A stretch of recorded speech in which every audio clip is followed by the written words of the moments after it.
Hoje a gente vai falar do processamento cognitivo. Você imagina, nós estamos falando de uma criança, de uma pessoa que tem dificuldades no processo de interação social. Mas essas dificuldades no processo de interação social são geradas como se fosse uma questão secundária, gerada por várias outras questões. Se meu sensorial, se minha percepção não consegue captar todas as informações do ambiente, como que eu vou devolver essas informações para o próprio ambiente? Aí sim eu me desorganizo, né? Então os nossos meninos, eles vivem num emaranhado, né, de dificuldades, de comorbidades que dificultam e muito o processamento cognitivo. Então, primeiro eu tenho aquele desenvolvimento motor, depois o desenvolvimento afetivo, que vai gerar o desenvolvimento cognitivo. Então, não há como a gente definir também um perfil, né, nesse processamento cognitivo. Por quê? Nós estamos falando de um espectro, nós estamos falando de um universo, apesar da gente estar sempre se reportando à singularidade de cada indivíduo. Eu acho isso até dual, né? A gente fala do universo autista, mas ao mesmo tempo, quando a gente pega uma única pessoa dentro do transtorno, a gente vê que ela é única ali dentro. Então é um universo bem singular, né? Dentro desse universo tem a singularidade daquela pessoa, a individualidade. E sempre quando nós falamos, seja da comunicação, da interação social, nós temos que pensar nessa singularidade, no ambiente onde essa criança convive, porque esse ambiente, ele é muito importante. Como eu disse, meu filho não se comunica. Sim, de que forma isso está acontecendo dentro do seu próprio ambiente? Isso vai interferir, né, de uma forma bem significativa no processamento cognitivo dessa criança também. Então, essa condição, ela vai demorar, ela vai depender muito dessa criança e das comorbidades que ela traz no seu próprio espectro. Então, o que a gente vai falar hoje? Quando a gente fala em processamento cognitivo, nós falamos em rigidez de pensamento, né? As coisas são compreendidas de uma forma muito rígida. Essa criança tem aquele pensamento circular, fazendo sempre as mesmas perguntas, sempre voltando ao início. As mães ficam desesperadas. Lourdes, ele pergunta várias vezes, né? Que horas são? Que horas são? Que horas são? E se esse ambiente não estiver preparado para lidar com essas dificuldades que para aquela criança, para aquela pessoa é uma dificuldade. Ela não te pergunta por um capricho. Ela te pergunta porque a mente dela está circular, sempre voltando ao mesmo lugar. Então a gente fala também, e aí ela não tem só esse pensamento circular em perguntas, mas ela vê o mesmo filme várias vezes numa única parte, repete o mesmo movimento várias vezes. Então, dificuldade em pensar além das próprias crenças. É uma outra questão que eu acredito que os pais precisam estar atentos. Quando eu falo pais, eu incluo as mães, né? As mães e os pais precisam estar atentos. Vou dar um exemplo. Essa criança tem dificuldade em elaborar crenças próprias. Então, de acordo com que esse ambiente responde ou traz uma coisa para ela, ela vai pegar como aquilo como verdade absoluta. Então, vou dar um exemplo. Meu filho é muito nervoso. Ele pode até ser nervoso, mas à medida que você enfatiza isso, ele vai se acreditar muito nervoso e passa a usar isso como uma crença. Eu sou muito nervoso. E aí não é só nesse sentido. Contar uma história para vocês que eu gosto de contar. Eu tenho um adulto dentro do transtorno do espectro autista e ele gosta de um time de Minas Gerais. Falei, mas por que você gosta de um time de Minas Gerais se você não foi em Minas, se não tem ninguém em Minas? Como é que isso funciona? Não, Lourdes, porque um dia eu fui a Clara com a minha mãe e tava uma filha enorme, eu tava muito cansado. O gerente me chamou e ele torcia para esse time. A partir daquele dia, ele passou a torcer para aquele time. Então, existem coisas simples que passam a ser verdades absolutas. Então, tenham cuidado da forma como você se reporta ao seu filho. da forma como você define o seu filho.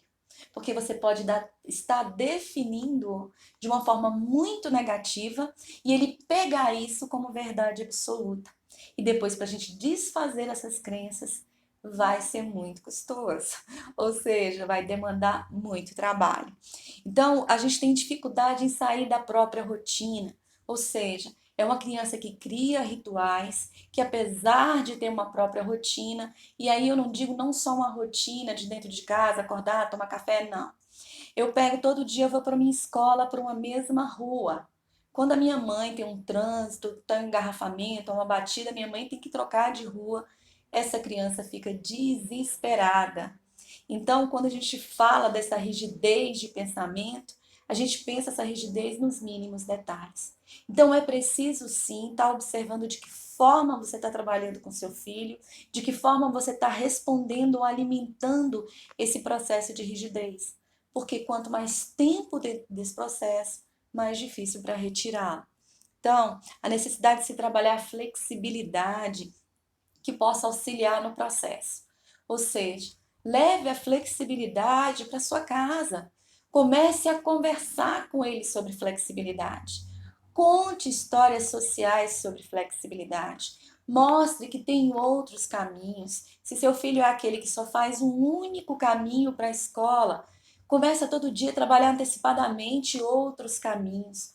Comece a trabalhar outras possibilidades. Se tiver um engarrafamento, nós vamos por essa e essa estrada.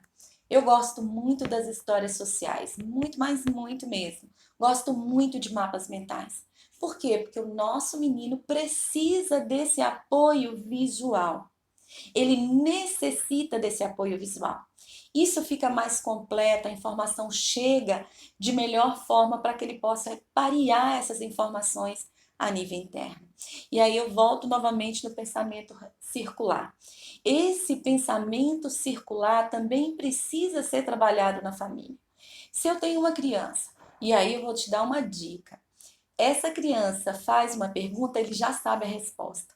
Isso é incrível, eu já experimentei com os meus meninos. Então eu tenho um adolescente que ele sempre me faz as mesmas perguntas, eu devolvo a pergunta para ele. Quando eu devolvo a pergunta para ele, aquilo se torna menos interessante para ele fazer essa pergunta para mim. Então eu consigo trabalhar e reduzir esse número de perguntas quando eu devolvo para ele. Então, quanto mais o ambiente contribui, eu não posso deixar de responder, senão ele fica nervoso. Sim, em algum momento você vai ter que enfrentar essa quebra, porque senão ele vai te trazer tantas demandas que você não vai conseguir dar um retorno. Em algum momento você vai precisar quebrar isso.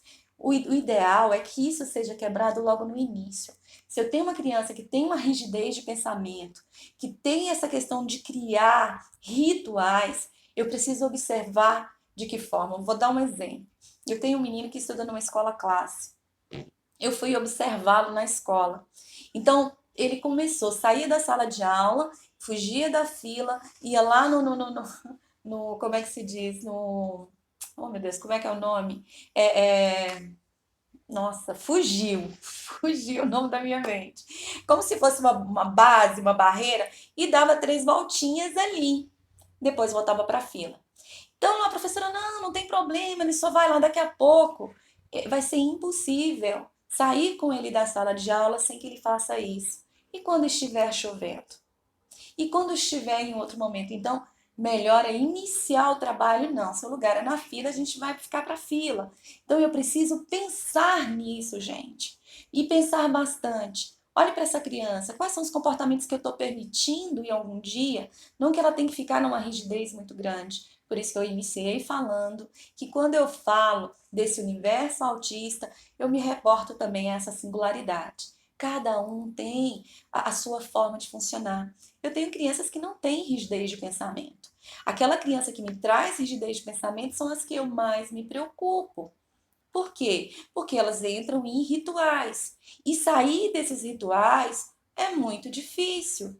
Se a sua internet vai embora e ele está acostumado a ver todos os dias, naquele mesmo horário, aquele mesmo filme, acabou a internet, ele tem dificuldade de compreensão que a internet não depende de você.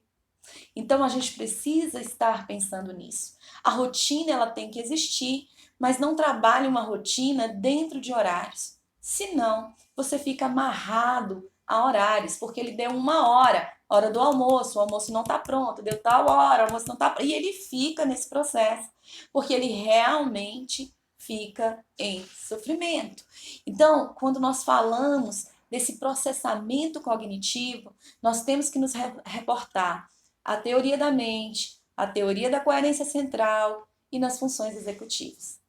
Eu não sei qual é a grande dificuldade das outras áreas pensar sobre isso, mas não tem como você melhorar o comportamento de uma criança dentro do transtorno do espectro autista se você não substitui, se você não explica, se você não traz uma compreensão para aquele próprio comportamento. Então eu preciso colocar no lugar desse comportamento um outro comportamento. Senão vai ficar muito difícil, ele começa a substituir esse comportamento por outros comportamentos inadequados. Então esse conceito da teoria da mente, ele foi construído por três pesquisadores. Um deles é psicólogo, que é o Byron Coe, o Leslie e a Uta Frith. Eu gosto muito dela. A Uta Frith também foi quem criou a teoria da coerência central. Então, o que é essa tal de teoria da mente, Lourdes? É a capacidade de atribuir estados mentais a mim mesmo e ao outro, ou seja, como eu interpreto meu estado mental, como eu interpreto os meus significados internos e como eu interpreto do outro. Então, o Baron Coe tem falado muito disso. Essa pesquisa não é uma pesquisa nova, é uma pesquisa que já tem bastante tempo. Nós, da Clínica Aprender, trabalhamos, a nossa base de trabalho é dentro do processo cognitivo, é dentro do processo da teoria da mente. Por quê? Porque essa teoria da mente, ela vai influenciar essa criança basicamente na relação que ela tem com o mundo. Ou seja, se eu não sou capaz de me ler, se eu não sou capaz de ler o outro, como eu vou me autorregular? Como eu vou organizar o meu comportamento dentro de um determinado ambiente? Se eu não sei qual é a diferença da minha casa para a igreja, da igreja para a escola, o mesmo comportamento que eu tenho num ambiente, eu vou levar para todos os ambientes. Por quê? Porque eu não tenho a capacidade de pensar no que o outro pensa. Parece confuso, mas é uma questão muito simples. E é uma questão muito corriqueira dentro do transtorno do espectro autista. Vou dar um exemplo. Adoro falar de vivência. Tem uma menina que ela, todo dia, o pai vai buscá-la. Um determinado dia, esse pai atrasa e ela dá uma birra enorme à frente de todo mundo. Quando a gente vai trabalhar a história social com ela, que a gente faz o reconto daquilo que aconteceu, e a gente fala, nossa, sua coleguinha estava vendo, ela vira e fala assim, ela estava vendo? Ela para de dar a birra porque ela começa a se autorregular. E geralmente não é só eles, nós nos regulamos assim. Nós pensamos no que o outro vai pensar, nós modelamos o nosso comportamento. Eu interpreto o comportamento do outro, a forma como o outro se apresenta para me autorregular e trabalhar de forma com aquela pessoa que ela consiga me compreender. Então, o que o Baron Coe diz? Ele propõe a existência de sistemas neurocognitivos ligados à habilidade dos seres humanos para atribuir estados mentais, como interpretar e predizer ações dos outros. Ou seja, eu não só interpreto, mas eu vou predizer aquele comportamento do outro. E ele divide isso em 4 módulos. No início, ele tinha falado nesse detector de intencionalidade, que o detector de intencionalidade seria esse primeiro módulo. Hoje o Baron Coe já mudou. Como primeiro módulo, ele coloca a díade, que é a comunicação com o outro, é essa questão de olhar para o outro e ter a intenção de entrar em contato com o outro. Depois ele fala de um segundo, né, que é um detector de direção de olhar. Se você não olha para a pessoa, como que você vai rastrear o olho daquela pessoa para iniciar uma tríade, para compartilhar e partilhar uma informação? Depois disso, ele fala que tem um mecanismo de atenção compartilhada. E aí nós chegamos na teoria da mente. Então, só depois de passar por uma díade, depois de uma tríade, passar pelo rastreamento do contato de olhar do outro, é que nós vamos atingir a própria teoria da mente. Isso faz parte do desenvolvimento de todos nós. Mas os nossos meninos têm dificuldade com o processo de desenvolvimento dessa teoria da mente. Então apresenta uma dificuldade na representação mental do outro. Será que o outro pensa? O que o outro está pensando? No início eles acham que o outro pensa aquilo que ele mesmo está pensando. E nós vamos ver isso em crianças muito novas, que elas pensam que o outro pensa aquilo que ela está pensando e colocando para a vida. Então ele não interpreta cognitivamente as mensagens socioafetivas. Ou seja, ele não interpreta o triste, ele não interpreta o alegre, ele não interpreta o feliz. Ele tem dificuldade com essas meta-representações. Não reconhece as expressões de emoção, não sabe lidar com conteúdos afetivos. Eu preciso reconhecer uma emoção para mim saber lidar com essa emoção. Dificuldade em pensar além das suas próprias crenças. Vou dar um outro exemplo com essa dificuldade de pensar além das suas outras crenças. Eu sempre vou falar dos meninos que eu atendo, porque é experiência de vida. E é muito interessante. Teve um que falou assim: olha, eu não vou te dar chocolate, Lutz, que esse negócio de Páscoa aí, porque esse negócio de chocolate faz muito mal para a pele. Então, isso virou uma crença. Ele não quis chocolate, ele não vai dar chocolate. Para ele, ninguém tinha que dar chocolate para ninguém, porque chocolate dá espinha.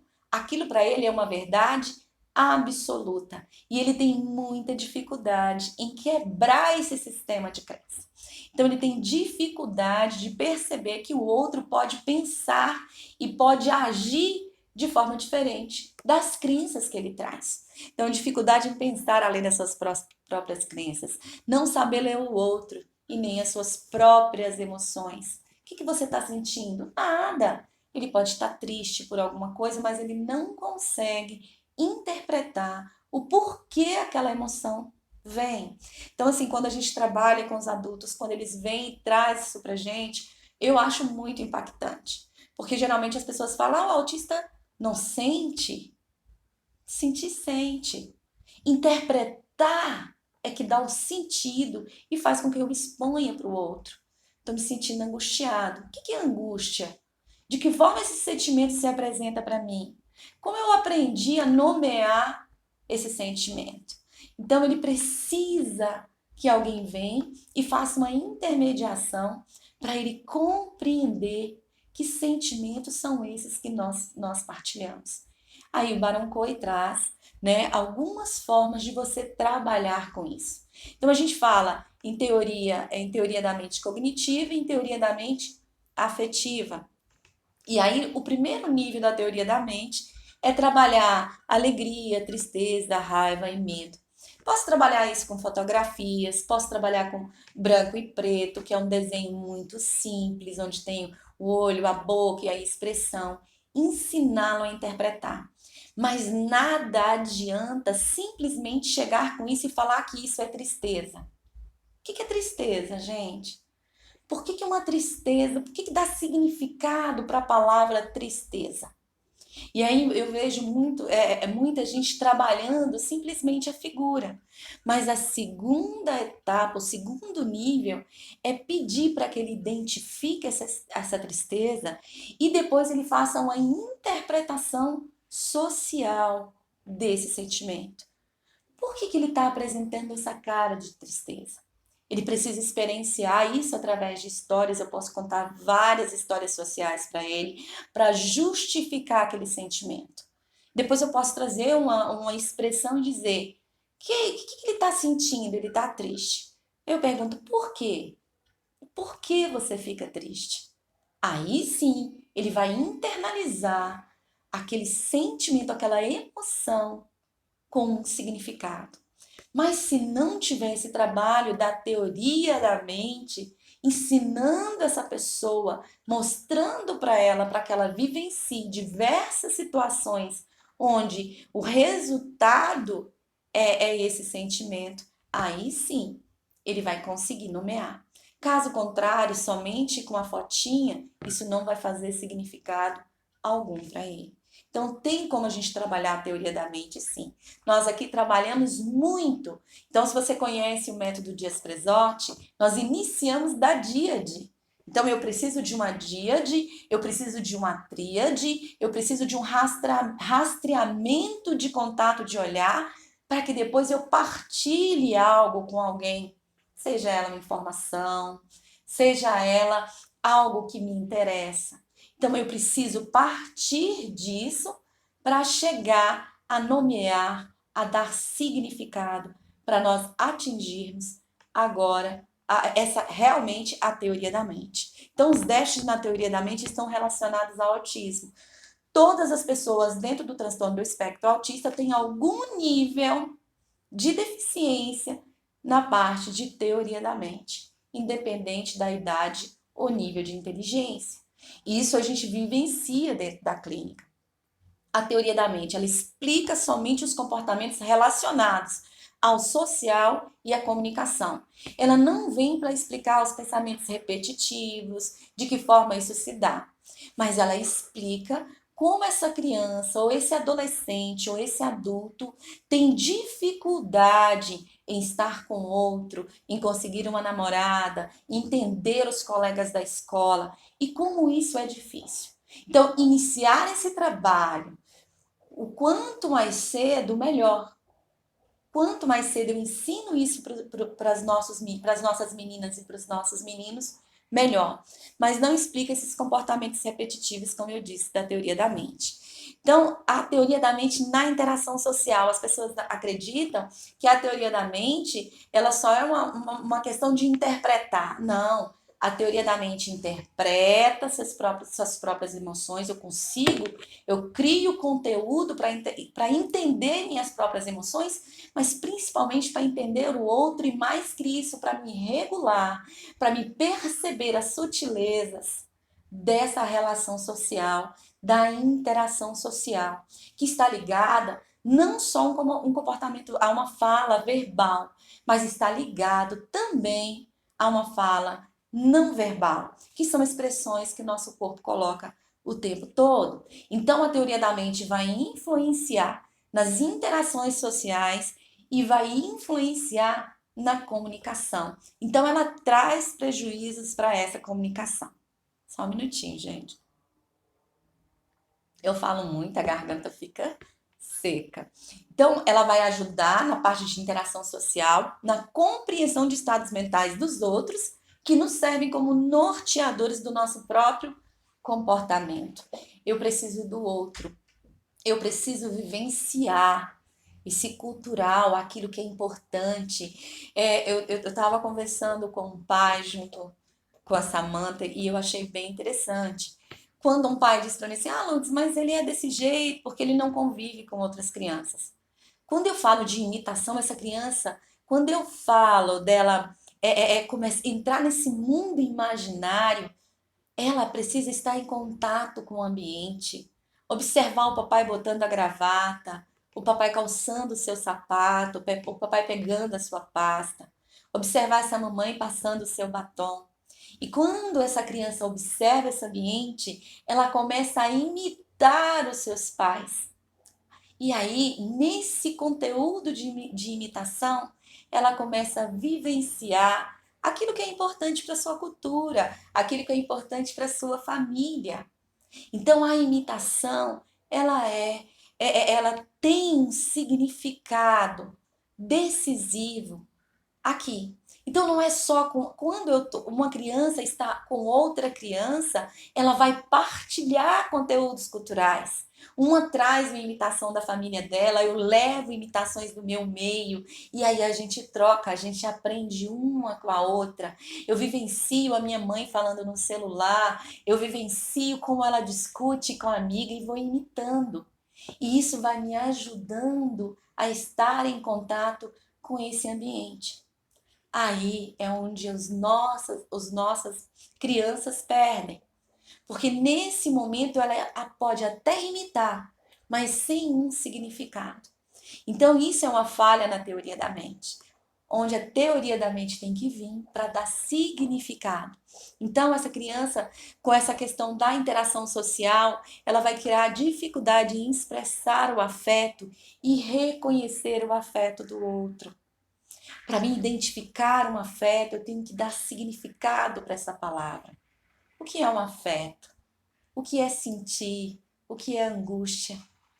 É aquilo que eu falei para vocês. A comunicação, a troca, ela está existindo mesmo quando você acha que ela não está existindo.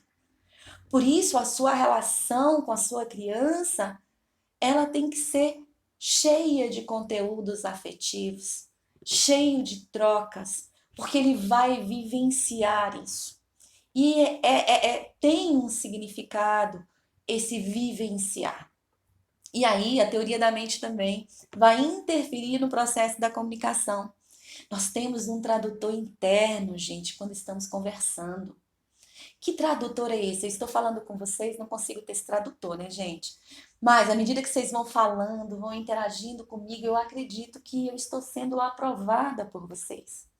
Mas se não tenho interação, então eu insisto, por favor, alimente aqui, né, meu ego, para que eu fique mais animada para estar aqui com vocês. Eu preciso de troca. E à medida que eu converso com vocês, eu tenho um tradutor interno. E à medida que eu vou traduzindo automaticamente o outro, eu vou me modulando. Se eu chego para conversar com a minha amiga Andréia e eu vejo ela toda vermelha, eu já sei que algo está fora do lugar. E aí esse meu tradutor vai, opa, vamos devagar, hoje eu não posso trazer aquele problema, amanhã eu trago, e nós vamos modulando o nosso comportamento.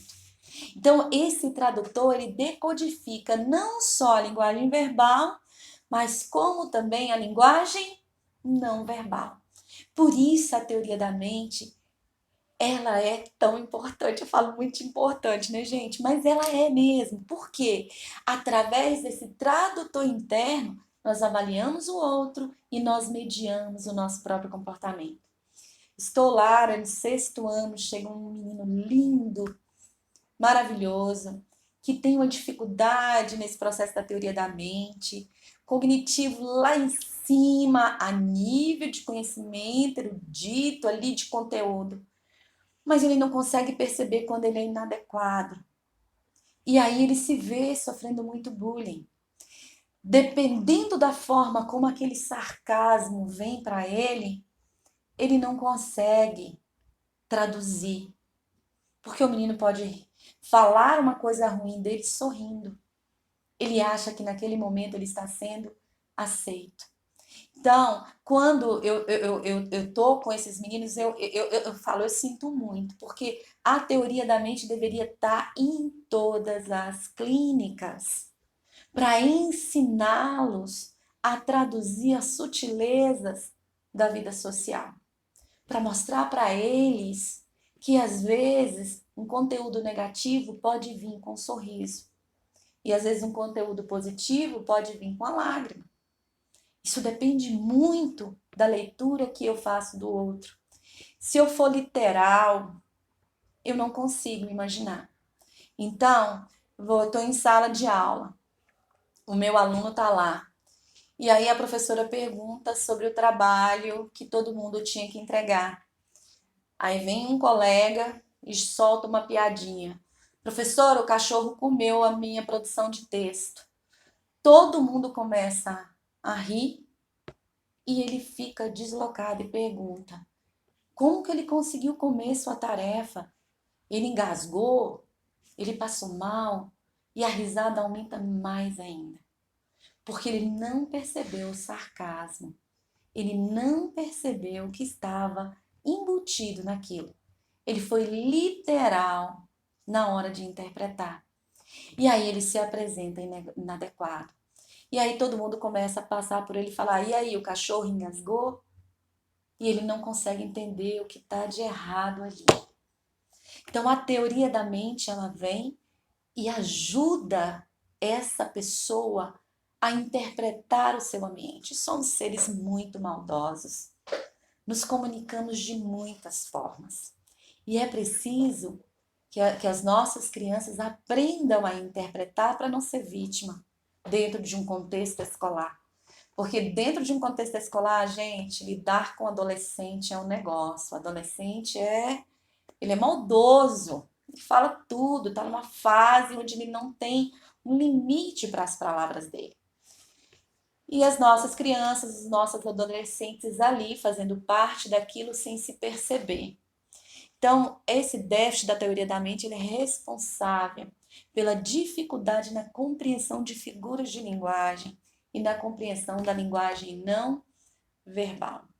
Então, é preciso sim, se você tem um filho adolescente, se ele é literal, se ele não consegue, vá atrás de uma terapia que apoie esse tipo de trabalho, que faça esse tipo de trabalho. Isso ajuda ele a se organizar, tem técnicas e técnicas de ajudá-lo, mas primeiro ele tem que saber por quê, para quê, como. Se isso não estiver, ele não consegue internalizar essas ações com significado. Então, crianças com antes dos 4 anos, elas reconhecem, isso aí dentro do desenvolvimento neurotípico, elas reconhecem alguns sentimentos e algumas intenções, mas elas acham que todo mundo pensa o que elas estão pensando. E é muito interessante quando a gente trabalha com algumas atividades, por exemplo, eu pego uma criança de 3 anos e pouco e pergunto para ela: o que está acontecendo aqui? Ah, chorando. Por que essa menina está chorando? Porque ela perdeu o bico dela. Então, ela traz aquilo que é da vida dela para aquele sentimento. Então, ela acha que todo mundo sente e acredita naquilo que ela acredita. Então, ela pega como uma verdade absoluta. E aí tem muitas pesquisas, tem muito trabalho científico feito. E o Baron Cohen, ele pegou um grupo de crianças com síndrome de Down, um grupo de crianças neurotípicas e um grupo de crianças dentro do transtorno do espectro autista. O síndrome de Down, ele não traz essa deficiência, ele não traz essa dificuldade de fazer essa leitura. Ele tem uma imaturidade que está ligada a outras questões e não a interpretação da mente do outro. É quem conhece, então a teoria da mente ela se divide em dois. Ela fala da falsa crença. Todo mundo conhece a história da Anne e da Sally, essa história do Baron Cohen, ele que faz essa experiência com as crianças síndrome de Down, com as crianças neurotípicas e com as crianças dentro do transtorno do espectro autista. A história da Anne e da Sally, eu não vou entrar aqui, senão a gente vai ficar muito tempo. E tem a crença de segunda ordem, que pega as crianças de 6 a 7 anos. Ou seja, de primeira ordem, de 4 a 5 anos, a criança dentro do desenvolvimento neurotípico já consegue dar resposta. As crenças de segunda ordem, criança de 6 a 7 anos, já conseguem, dentro do desenvolvimento neurotípico, dar essa ordem. Esse material andou rodando, não dá para vocês verem, né? Bateria de tarefas de teoria da mente. Esse material ele andou aí nas redes sociais, mas para quem não consegue compreender do que eu falei aqui agora para vocês, não consegue aplicar. Não é pegar a história da Anne e da Sally e aplicar 1000 vezes até a criança dar uma resposta. É criar várias histórias, como a da Anne e da Sally, para que ela consiga se colocar no lugar do outro. Não é uma mesma história. Eu venho e trago, depois eu dou um sentido para aquilo, ela vai internalizar. Então eu tenho crianças que passam e a mãe fala assim: não, já venci, Lourdes, olha, tá ótimo em teoria da mente. Não é assim que funciona. Teoria da mente é por quê, para quê e como. É díade, é tríade, é compartilhar, é partilhar para depois se atingir a teoria da mente. E quando eu chego nessa teoria da mente, afetiva ou cognitiva, e aí, qual das duas que nós vamos trabalhar?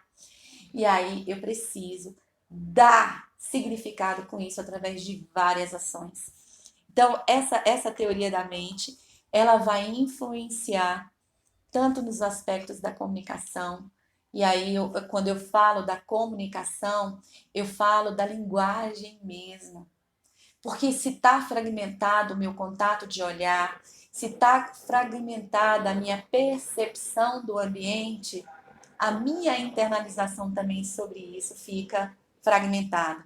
Gente, tá muito barulho, desculpa, ao vivo, né? Vou falar igual o Faustão, quem sabe faz ao vivo, e dá-lhe barulhos e outras coisas.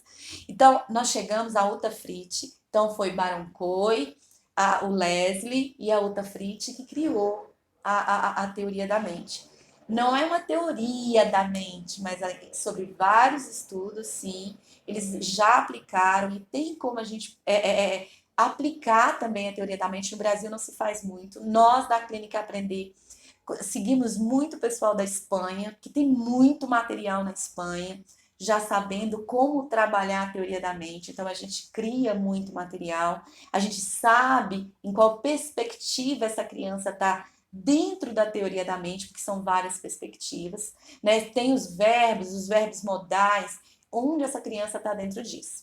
Mas enfim, a Uta, que estava junto com o Baron Cohen, quando foi criada a teoria da mente, ela diz o seguinte: olha, não é só a teoria da mente que explica, tem algo mais aí que vai explicar essa dificuldade de percepção do ambiente e de captar informação do ambiente. Aí ela chega na teoria de coerência central. Ao contrário da teoria da mente, que todas as pessoas têm algum nível de déficit dentro do transtorno do espectro autista, a teoria da coerência central não é assim. Tem pessoas dentro do transtorno do espectro autista que não têm nenhum déficit dentro da teoria da coerência central. A, a teoria da coerência central, ela fala tanto de aspectos visuais quanto verbais. Outra grande confusão que as pessoas fazem. Elas acham que a teoria de coerência central está ligada somente ao contato de olhar e de percepção visual. E não é. Essa percepção visual, essa fragmentação na percepção visual também vai estar ligada à linguagem verbal. Então, ela fala de um estilo de processamento e integração das informações. E nós partimos do global para o particular. E nas crianças dentro do transtorno do espectro autista, ela parte do particular para o global. Eu pego uma criança e vou para uma sala diferente, chega lá, tem uma cadeira que tem 4 botões bem interessantes e a minha criança chega no botão, vai lá e ela não tá vendo a cadeira, ela tá vendo o quê? O botão. Então existem experiências e mais experiências também falando sobre isso, que a pessoa dentro do transtorno do espectro autista, ela não tá ligada ao contato de olhar.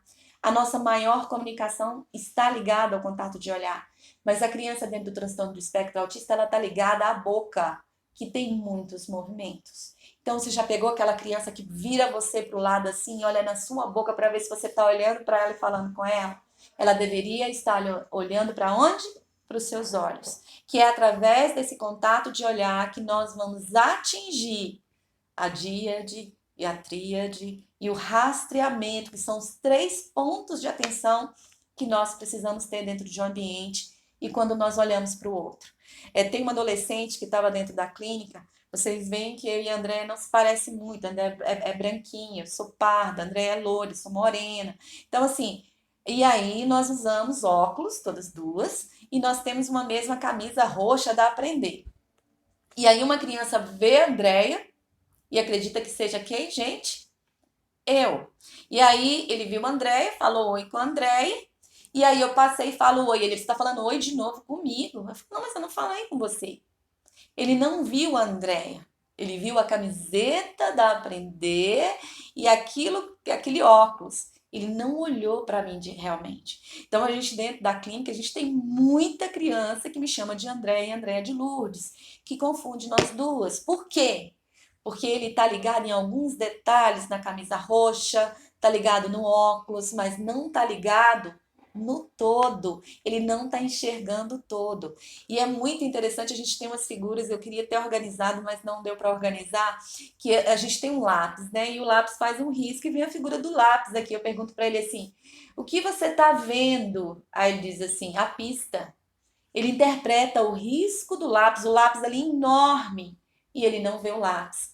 Eu estou trabalhando com ele, imagens, e aí eu apresento uma imagem para ele, e a criança tem um urso na camisa. Eu pergunto para ele: o que você está vendo? Ele diz: o urso. A criança, que é a figura central, não é vista, e sim o urso. Então tem criança que está ali, duas árvores, um pato, não sei o quê. O que que você está vendo? Ele diz um palhaço. Quando você olha para aquela figura, você realmente monta um palhaço. Mas não é de um palhaço que eu estou mostrando. Então é exatamente disso que a UTA fala. Então é um desvio do processamento em relação aos detalhes. Então a gente está no sentido global, parte dos detalhes para o global, e nós partimos do global para o detalhe. Tendem a focar nos detalhes, perdendo o significado do quê? Do todo. Isso tem pontos positivos, mas tem pontos negativos também. E aí a UTA diz o seguinte, que dentro da teoria da coerência central existe um contínuo. Tudo dentro do transtorno do espectro autista está dentro desse contínuo. Por quê? Porque a gente sempre vai falar do universo à singularidade. Ou seja, cada criança tem que ser visto como única. Né? Ou então uma pessoa possui uma forte teoria da coerência central ou uma fraca coerência central. A gente, no rosto humano, a gente tende a fazer um triângulo, né, de cabeça para baixo, porque a gente olha para a boca e vai para os olhos. A nossa criança tende a ficar aqui ou ultrapassar esse rosto e ficar no meu brinquinho que está aqui atrás, ou então na cortina que está lá atrás, ou um detalhe da minha blusa. Ou seja, ela parte do detalhe para o todo. E isso, com certeza, vai dificultar o processo de aprendizagem. Os aspectos verbais, né, fazer inferências sobre um texto, que é isso? Eu leio um texto, e em cima daquele texto, isso é real, gente, mas muito real para quem trabalha com as questões da aprendizagem. Né? Interpretar um ditado popular, né? Tá chovendo canivete, de repente lá fora tá o canivete. Compreender o sentido de frases e narrativas ou então criar isso, ele tem dificuldade com esse todo. Alguns estudiosos acreditam que a presença, né, da fraca coerência central pode ser um dos geradores de déficits na linguagem pragmática, ou seja, apresenta aquela linguagem recortada, não consegue fazer um reconto, e isso é necessário para que essa pessoa tenha uma boa interação social. Ou seja, para que como que eu vou chegar no recreio, em outro momento, vou ouvir o que o meu colega está dizendo e vou trazer um retorno daquilo que eu ouvi. Eu posso só compreender pedaços daquela fala como um todo. E aí, quando eu vou falar, eu não consigo dar um retorno para essa pessoa. A minha fala fica o quê? Fragmentada. Então, eu queria mostrar para vocês, não estou vendendo não, mas olha, o Fábio aqui da clínica, ele fez um material muito legal, porque ele partiu exatamente disso.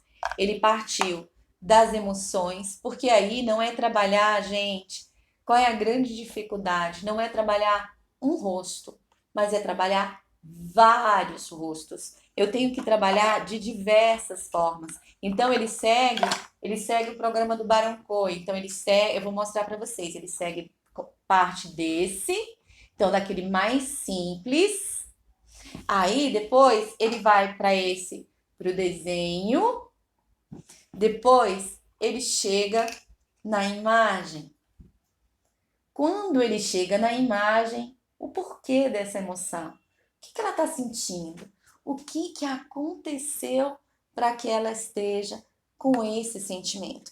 E através disso a gente vai fazendo com que essa criança internalize, organize esse sentimento a nível interno. Então, simplesmente pegar e ficar com a figura e ele olhar para a figura, vai ter um nome essa figura, mas não vai ter uma interpretação. Então, eu preciso pensar, né, que tipo de interpretação o meu menino está dando para os sentimentos. Porque se não foi vivenciado por ele, ele não nomeia. Se ele não nomeia, ele não é capaz de qualificar no outro. Ah, eu vou lá dar um abraço nele porque ele está triste.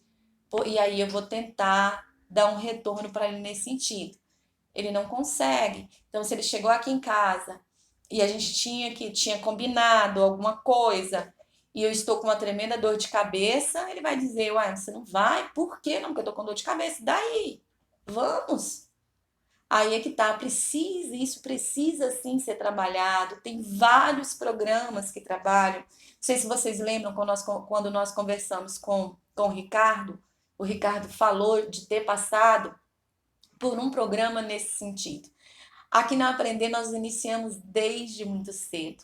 Então, quando nós falamos de teoria da mente, quando nós falamos desse rastreamento, eu sigo os precursores de linguagem, mas o Baron Cohen também pega desde o início.